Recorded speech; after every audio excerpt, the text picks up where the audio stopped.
Hello, hello, hello, all my beautiful planty people. Welcome to my channel, Hooked on Houseplants.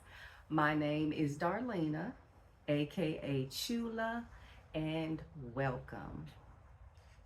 I hope you all are doing fabulous today. I have to admit that I myself am a little perturbed.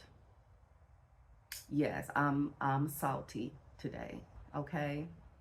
I don't even know if people still say salty, but y'all know what I'm trying to say.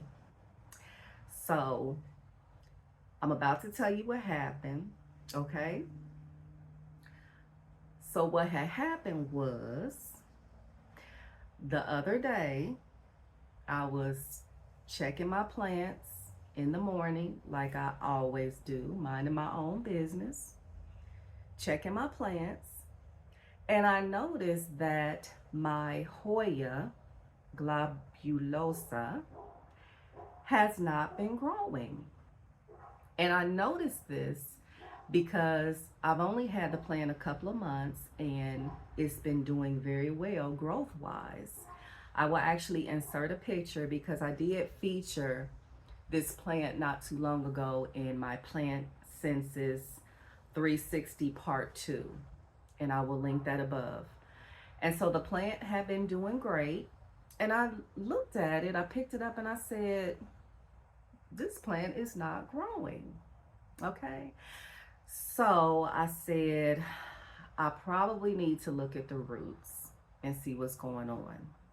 Now, I had this particular Hoya in a chunky aeroid mix. I checked the foliage, and the bottom two leaves, I did see something suspicious, but I'll get to that in a minute. So when I dumped the plant out and I looked at the roots, y'all, I was so disgusted because guess what I found? Root mealies. What? Yes, root mealies. What? I said root mealies, okay? I'm not going to say it again. So you are probably wondering, what is root mealies? I'm glad you asked. That's a excellent question. Root mealies are very similar to regular mealybugs, but there are some differences. Root mealybugs live in the root area of the plant, hence their name, root mealies. They are often found between the root ball and the pot. And I'm going to insert some pictures. The first pictures you are going to see are the roots of my Hoya globulosa. So you can see what I saw when I took it out the aeroid mix. And then I'm also going to show some other pictures of root mealybugs as well as regular mealybugs so you can see the difference. So root mealybugs basically just lived underneath the soil. Um, the regular mealybugs that most of us are familiar with, they live on the stems of the plant, on the leaves, so they're basically visible, okay?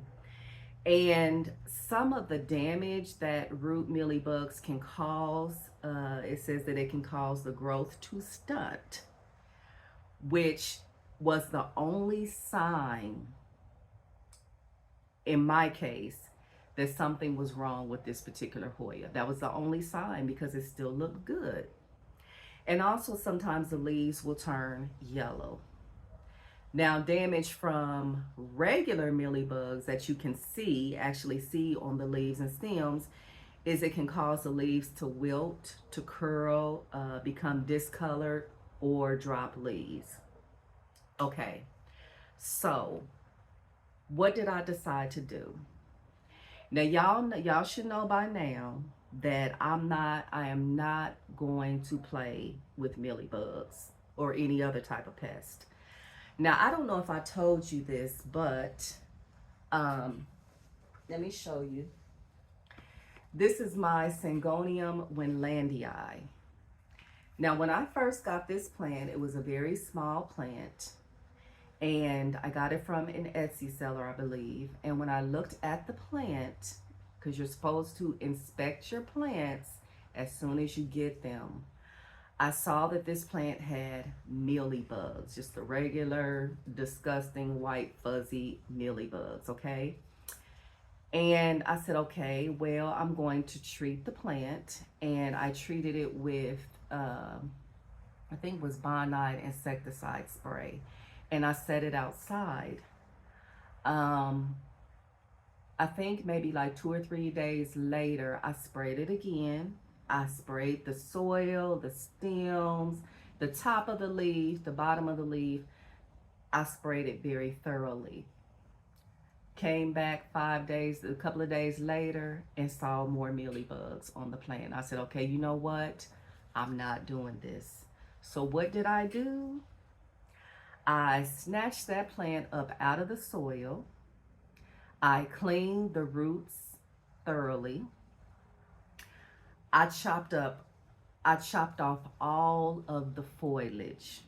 Okay, so Miss Winlandia was basically bald because I chopped off all of the foliage.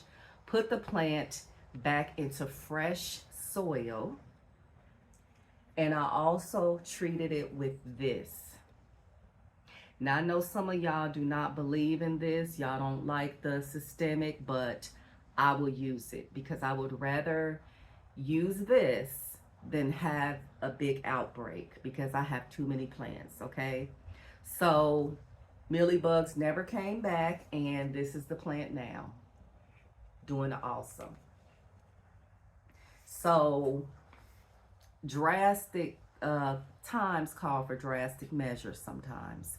So that's why I took drastic measures with this plant, because I didn't want to keep treating it, and I didn't want to take the risk or run the risk of spreading mealybugs to the rest of the plants in my collection.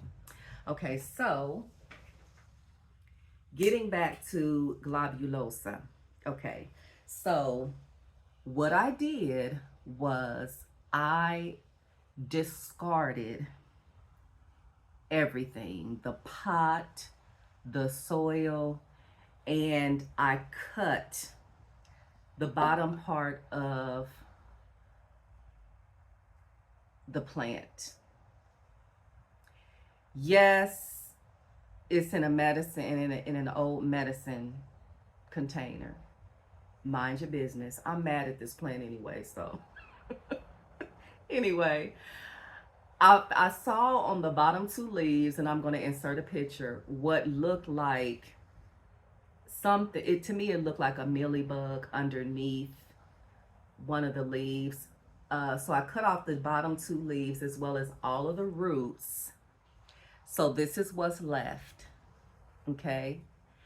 And I treated the plant also with a mixture of neem oil and some Dawn dish soap. I wiped it down. And actually, before I did that, I just washed all of this with a little bit of Dawn dish soap, rinsed it good, and so this is what is left. Because as you can see in the picture, it was quite a few root mealybugs, and I said, I'm not dealing with this. So I just threw it all away, the pot and everything. So I'm gonna wait and see if this plant roots up or grows some roots. This is just regular water with 1 drop of Super Thrive. And I still have it in quarantine, so to speak. So I don't have it near the rest of my plants. So just to be on the safe side, I am going to check all of my Hoyas. I'm in the process of checking my Hoyas.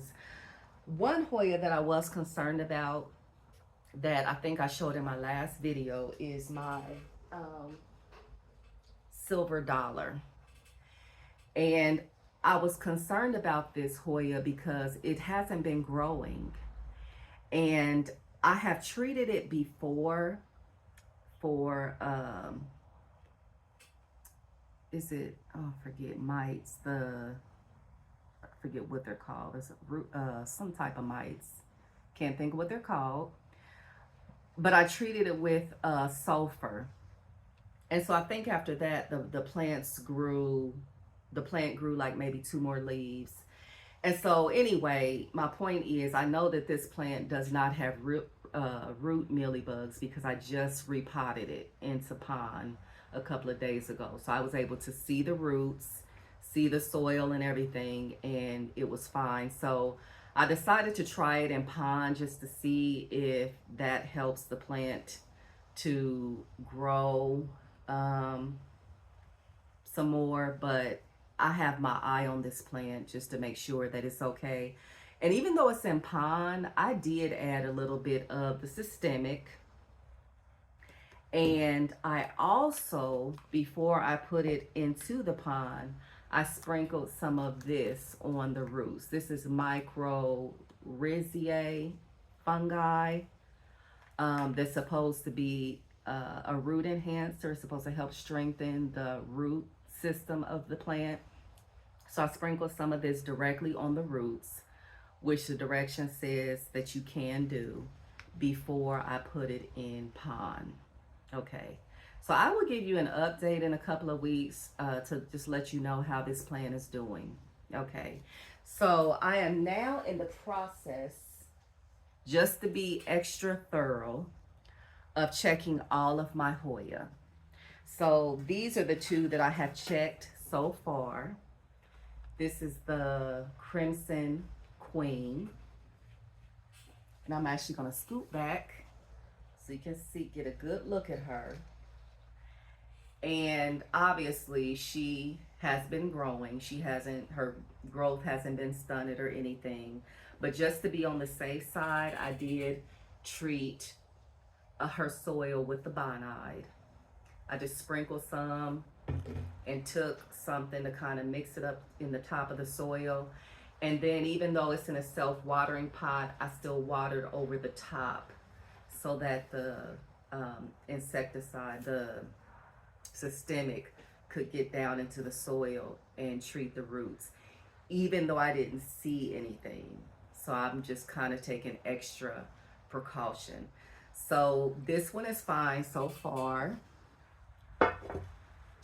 And also this one. This is my other Crimson Queen. I think the other one is a mixture of both, the Queen and the Princess. But this one is doing good as well. Took it out. The roots were fine. Didn't see any root mealies. But I still treated it with the systemic. So yes, y'all, I hate to say it, but not only do we have to worry about regular mealybugs, but it's apparent that we have to worry about root mealybugs too. So how to prevent them from spreading? Inspect the roots of newly purchased plants. Avoid root-bound plants. Use clean pots and substrate. Treat or remove infested plants, which most of us do. We quarantine our sick plants. And it says don't allow water from infested areas to drain into clean areas. Okay, so that is going to be it for today. In my next video, I do plan on announcing the winner of the houseplant with the most beautiful silver foliage. I'm going to link that above for those who have not seen that video and who would like to participate. Okay? If you can take anything away from this video, like I have said previously, be sure to check your plants. Just look at them, look them over so that you can see if there's any changes. Because if there are any type of pests, you can get right on it and treat it so it doesn't spread to your other plants. Because you never know what might be lurking underneath the soil. All right. Thank you so much for tuning in, for watching my videos. I appreciate you all so much.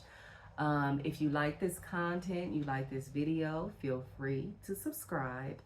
And if you want to see some more of my content and some more of my plants, feel free to check me out on Instagram. Okay? All right, subscriber asked, and I keep forgetting to address this question. A subscriber asked me how or what would I do to treat plants that you bring in from the outside. I really didn't have any plants outside this summer. I had one, but I only kept it out there for a couple of weeks, and I don't even have that plant anymore. But at this point, if you do have plants outside wherever you live at, me personally, once the night temperature gets below 60 degrees Fahrenheit, I would go ahead and bring them in. Some people may feel comfortable letting the temperature drop a little bit more, but 60 and below, I personally would start to bring them in. What I would do is I would first look the plant over, of course. I would use some systemic because you just don't know what could be in the soil at this point, especially if the plant was out there all summer. You just follow the directions according to the diameter of the pot. You just sprinkle it over the soil and take something to kind of work it gently into the soil. And then I would put it in the tub, the plant in the tub, and rinse it off thoroughly. The leaves, the stems, everything. That's what I would do. If you don't want to put it in your tub or whatever, just look the leaves over, clean them. Make sure you don't see any pests on the plants. Okay? All right, y'all. See you later. Bye-bye.